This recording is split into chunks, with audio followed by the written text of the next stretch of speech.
Yes. Aujourd'hui on parle de ça, mais avant je vous montre la vidéo que j'ai postée il y a quelques jours, c'est parti.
Salut à tous et bienvenue dans Lumetri, j'espère que vous allez tous très bien. Aujourd'hui, vous avez compris, on va parler du nouveau drone, le DJI R2S, que je teste maintenant depuis quelques semaines. Et je vais partager avec vous mes réglages, mes tips aussi pour savoir comment bien filmer et ce, avec n'importe quel drone, c'est pas propre au R2S. Je vous donnerai aussi mon avis au sujet de ce nouveau drone et restez bien jusqu'à la fin de la vidéo, il y a un petit cadeau pour tous les abonnés de Lumetri. Bon, pour présenter rapidement ce drone, parce que vous savez déjà probablement tous quels sont ses specs, donc je vais pas trop m'attarder là-dessus. On peut filmer en 5,4K, alors on le sait tous, c'est un très bon argument marketing, que les marques exploitent ça super bien d'ailleurs aujourd'hui comme la 4K, mais il y a quand même un gros avantage que je trouve moi à la 5,4K, c'est que ça remplace en quelque sorte un zoom, donc ça je trouve ça plutôt cool. On a un capteur de 1 pouce, c'est le même d'ailleurs que le Mavic Pro 2 et ça serait a priori exactement la même caméra. On peut bien sûr filmer en log, ça c'est super important, c'est un choix obligatoire pour moi. On filme en 10 bits, 150 MB par seconde, donc ça c'est vraiment super pour la colorimétrie, c'est ce qui me manquait à la série des R de DJI. Ensuite pour la focale, on est sur un équivalent de 35 mm et l'ouverture, on est à f2.8. Voilà en gros pour les specs. Maintenant, je vous partage justement mes réglages. On commence avec la sécurité, évidemment, l'évitement d'obstacles, ça c'est super pratique et moi je vous conseille vraiment de la laisser activée tout le temps, sauf quand vous passez près du relief, là vaut mieux la désactiver sinon votre drone il va se stopper direct net. Mais attention, c'est pas un drone FPV et il y a quand même une grosse latence entre ce que vous voyez dans votre écran et la réalité.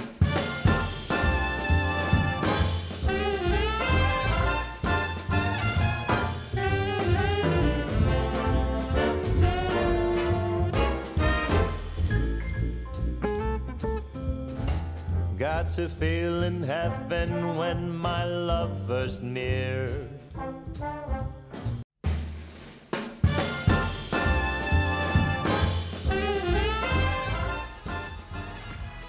Donc là, on va dans les réglages. Ici, vous avez plusieurs choix, donc sécurité, contournement, freinage ou la désactiver. Moi, je le mets généralement sur freinage, comme ça, je suis sûr que mon drone, parce que contournement, ça peut être pratique, mais je préfère que le drone s'arrête net plutôt qu'il essaie d'éviter un obstacle. Moi, je le mets tout le temps comme ça. Voilà, maintenant, on va dans contrôle. Là, ça va être la partie plutôt intéressante. Donc, le FPV, moi, je l'utilise pas du tout parce que je trouve qu'il faut laisser ce qui est au FPV. Enfin, je trouve que les mouvements, ils sont pas vraiment réels et franchement, vaut mieux se mettre directement au drone FPV. Ça ressemblera jamais vraiment à un drone FPV d'un point de vue vitesse et puis aussi d'un point de vue inclinaison du drone. Donc, moi, je trouve qu'il n'y a pas tellement d'intérêt d'imiter, on va dire, un drone FPV avec ce drone. Ensuite, paramètres de la nacelle. Donc là, l'inclinaison, vitesse d'inclinaison, donc moi je l'ai mis à 20 degrés. Donc la vitesse d'inclinaison, ça va être tout simplement la vitesse à laquelle votre nacelle va se relever. Ensuite, juste ici, pour la souplesse d'inclinaison, moi je l'ai mis à 12. Ça permet justement d'éviter que la nacelle s'arrête net. Ça laisse un espèce de temps, un temps mort juste avant que vous arrêtiez de toucher au joystick, pardon, je vais y arriver. Ensuite, juste ici, la rotation du lacet, moi je l'ai mis à 40 degrés. Ça va être en gros le droite-gauche, un peu comme les avions, enfin pas comme un peu comme les avions, c'est le lacet, c'est comme les avions, ça va être le droite-gauche. Donc 40 degrés, ça va être quand même une vitesse qui est assez lente. Mais moi, en gros, je le laisse comme ça parce que ça me permet de faire notamment des plans comme celui que vous voyez juste là. Ça, c'est un plan que j'ai fait uniquement à la main.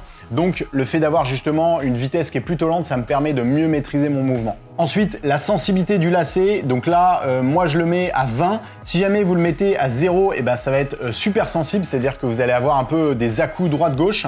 Et en gros, entre 15 et 20, c'est plutôt pas mal. Moi, généralement, je le laisse à 20. Je trouve que c'est plutôt une bonne valeur.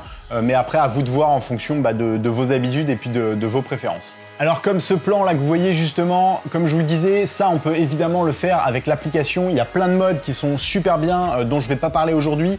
Mais moi, je trouve que cette technique-là, justement, d'avoir des réglages qui sont très souples, ça me permet justement de filmer dans un moment, par exemple, comme le coucher du soleil, où j'ai pas forcément le temps d'aller dans l'application pour essayer d'aller chercher les réglages, positionner le drone pour faire le rayon, etc.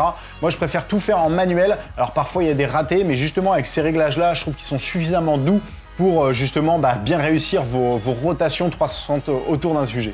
Voilà, et après si on continue avec le mode sport, et ben moi j'ai mis exactement les mêmes réglages et pareil pour le ciné, le mode ciné mode, moi je garde vraiment les mêmes réglages, comme ça je m'habitue à une seule et même manière de contrôler mon drone.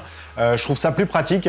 Après, en fonction de la situation, ça m'arrive aussi de bouger les curseurs en fonction de ce que je veux faire, mais ça va être vraiment propre à vous, à votre style et surtout à ce que vous voulez créer.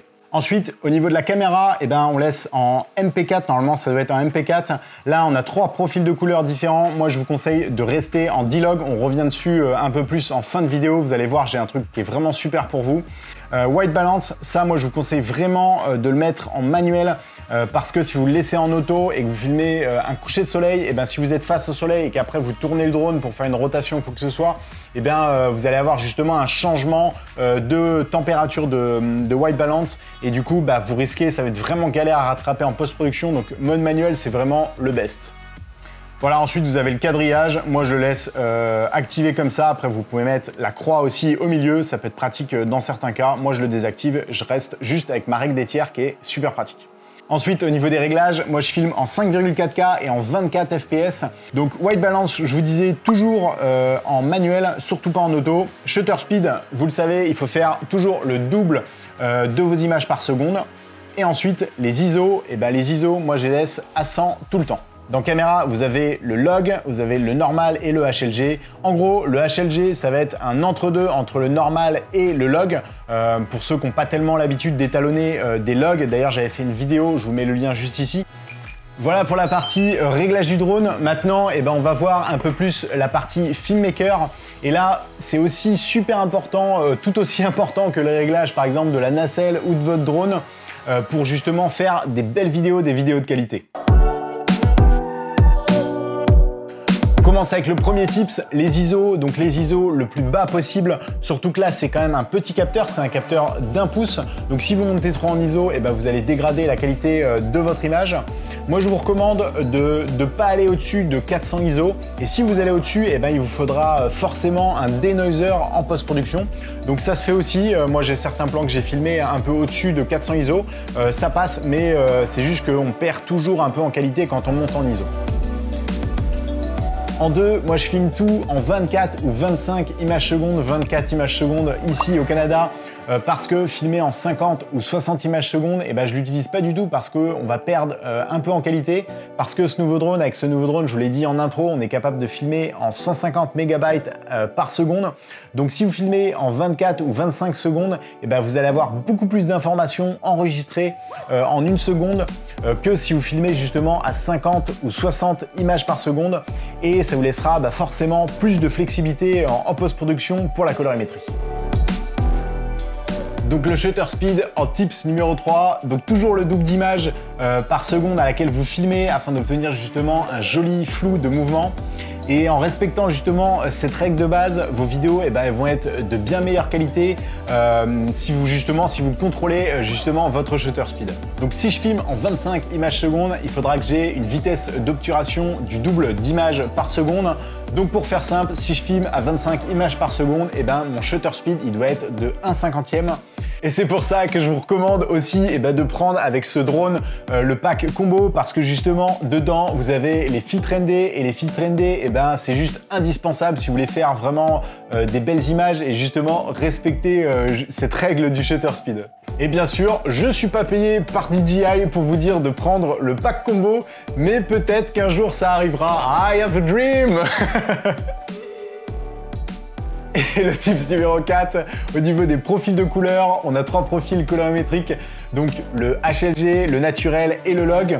Donc en gros, le naturel, c'est plus facile. En gros, si vous voulez ne pas faire du tout l'étape colorimétrie, le HLG, ça va être un entre-deux entre le log et justement le naturel. Donc le log, là, ça va clairement être le meilleur profil en termes de dynamique, de flexibilité en post-production.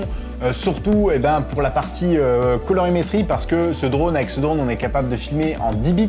Donc si vous filmez en log, ce sera beaucoup plus facile de rattraper un plan qui est surexposé ou qui est sous-exposé et en plus de ça, vos couleurs vont être bien meilleures et vous allez pouvoir justement créer votre style. Et moi je filme tout le temps en log parce que avec ma caméra, l'A7S3, je filme tout le temps aussi en log et comme ça permet vraiment de matcher pour pas avoir vraiment un profil colorimétrique différent. Et sinon il y a une autre option si jamais vous avez un peu peur de passer en log parce que vous n'êtes pas encore super à l'aise avec la colorimétrie, il y a une solution justement, vous pouvez aussi télécharger ce qu'on appelle une LUT de conversion. Ça va directement convertir votre profil colorimétrique log en Rec 709. Donc en gros, ça vous fait presque le taf. Vous n'avez plus qu'à faire quelques ajustements mineurs en colorimétrie. Donc pour ceux qui n'ont pas trop envie de perdre du temps sur la partie colorimétrie, je vous recommande quand même de tout filmer en log. Et pour vous faciliter la vie, j'ai justement créé une LUT de conversion pour le R2S.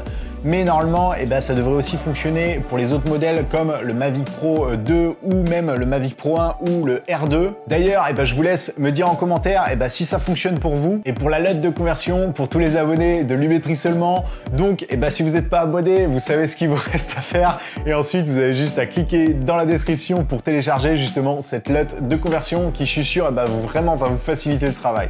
Donc pour finir, ma conclusion au sujet justement de ce nouveau drone avec ses avantages et ses inconvénients. Il y a toujours des avantages et toujours des inconvénients. Vraiment la bête noire de celui-ci, moi je trouve que c'est vraiment dommage d'avoir enlevé justement le contrôle de l'ouverture comme le Pro 2. Ça permettait d'avoir quand même une flexibilité pour justement sous-exposer, pour justement ne pas sous-exposer ou surexposer ses plans. Donc ça, je trouve ça un peu dommage. Après, pour les profils de couleurs, on n'a pas accès justement au contrôle de la saturation, au contrôle des contrastes et aussi au contrôle du détail de l'image. Donc ça, je trouve ça un peu dommage. Je trouve que ça manque un petit peu, ce drone-là, il est un petit peu simpliste au niveau des réglages. On n'a pas forcément les mêmes réglages que le Pro 2. Donc maintenant, les avantages, moi je suis super content justement des images que ce drone est capable de produire.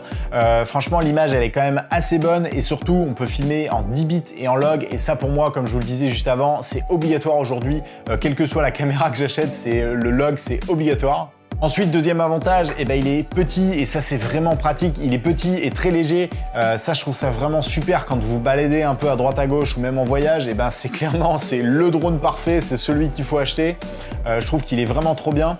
La taille aussi de la radiocommande, ça c'est un peu dommage. Elle est un peu grosse par rapport aux anciennes, là du Mavic Pro 1 par exemple. Mais l'avantage aussi qu'elle a, c'est pour ça que je dis que c'est un avantage parce qu'elle tient un peu mieux en batterie. Donc voilà, c'est aussi très cool, je trouve, qu'elle soit un peu plus grosse, donc du coup un peu plus de capacité. D'ailleurs, vous dites-moi en commentaire ce que vous en pensez, si vous faites le choix de l'acheter ou pas, dites-moi tout en commentaire, ça va être vraiment super intéressant de voir aussi. Je suis sûr que parmi vous, il y a des petits malins qui attendent le Mavic Pro 3, je sais pas du tout quand est-ce qu'il va sortir, mais à mon avis, ça va être une petite bombe aussi, connaissant DJI, à chaque fois ils nous sortent des merveilles, donc je me fais aucun souci là-dessus. Voilà, c'est la fin de cette vidéo. N'oubliez pas de vous abonner et d'activer la cloche pour pas louper les prochaines vidéos. Et je vous assure que le fait de vous abonner, ça me fait vraiment super plaisir. À chaque fois, je lis tous vos commentaires et je vous assure, c'est vraiment très motivant. J'espère que cette vidéo vous a plu. En tout cas, moi j'ai pris plaisir à partager ça avec vous. Merci à tous et je vous dis à la prochaine.